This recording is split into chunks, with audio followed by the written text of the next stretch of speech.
Y seguimos conmemorando esa herida que nos cierra los 40 años de la toma del Palacio de Justicia, catalogada como un holocausto.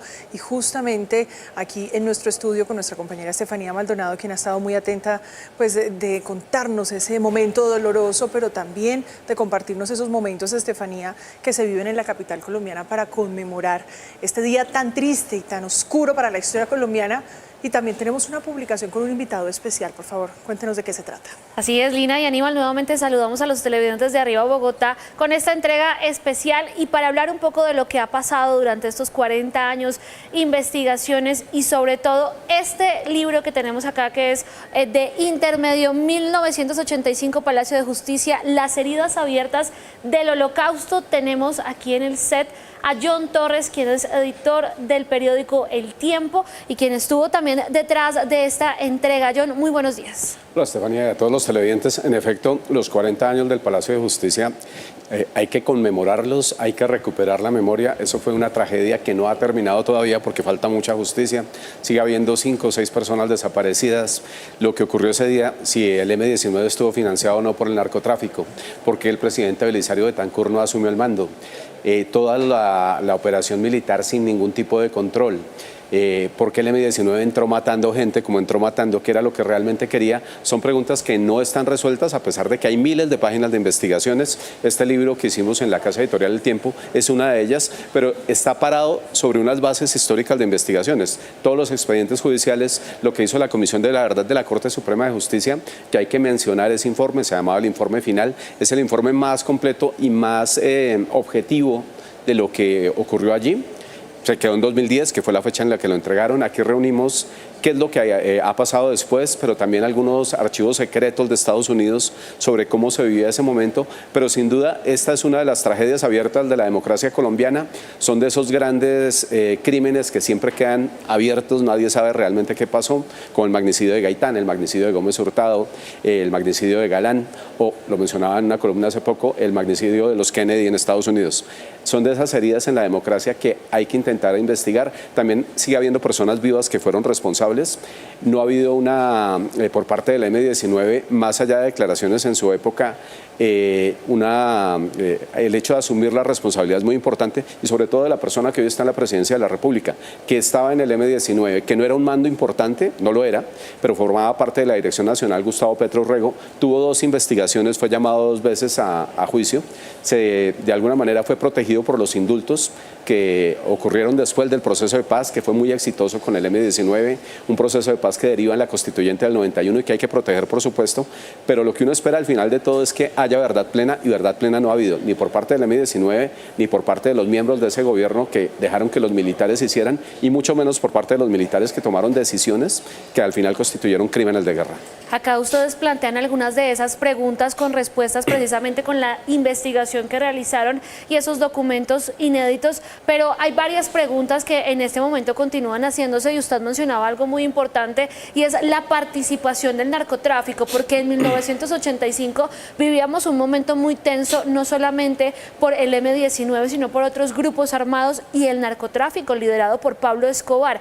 ¿Qué se sabe? ¿Qué se dice de Pablo Escobar en este libro? Una prueba, Reina, de que el narcotráfico haya financiado la toma y que Pablo Escobar haya dicho vayan y hagan esto, no hay.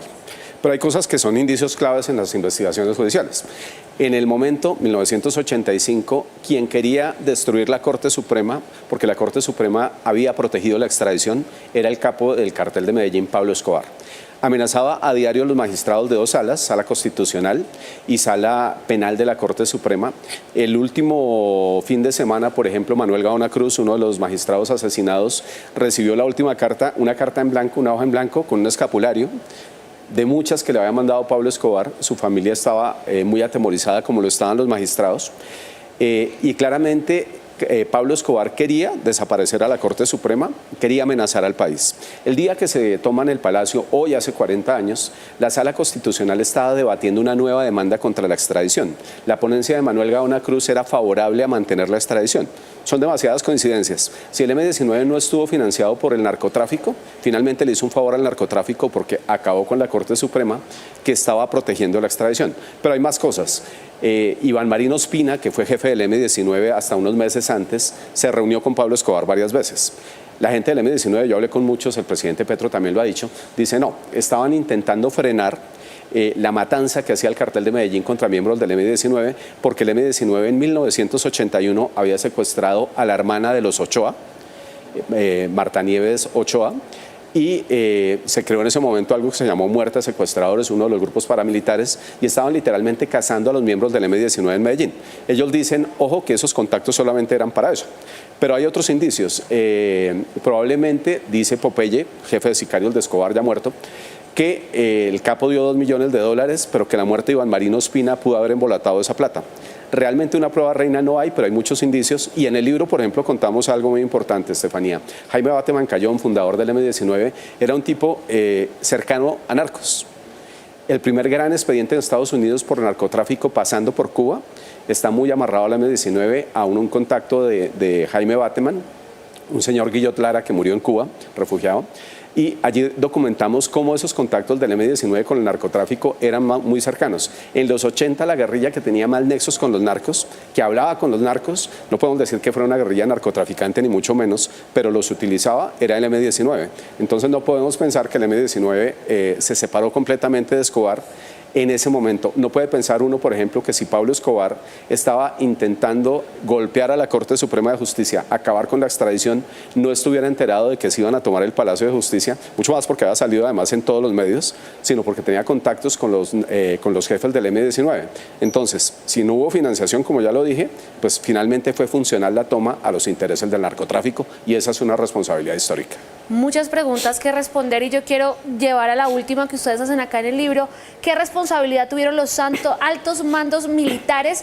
Y también ligarlo a una propuesta que ha hecho el expresidente Álvaro Uribe respecto a una amnistía con estas personas que aún están siendo investigadas después de que llegaran a hacer la retoma e indiscriminadamente iniciaran a disparar, y pues ahí perdieron la vida varios civiles. No, claro, la tragedia original, la responsabilidad de la tragedia es del M-19, pero aquí hay muchos elementos que tienen responsabilidad de los militares y del gobierno.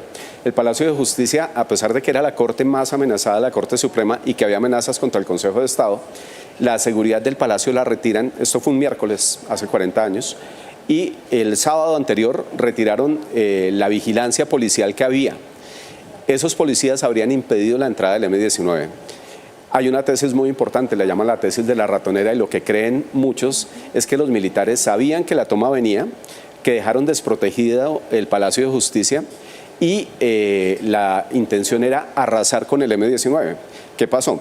Eso no se hace, además, porque las normas de la guerra tienen unos límites, pero además no tomaron en consideración que había personas civiles, magistrados, funcionarios judiciales, que también terminaron asesinados en esta retoma. El palacio lo incendiaron, no hubo medición de fuerzas en este asunto.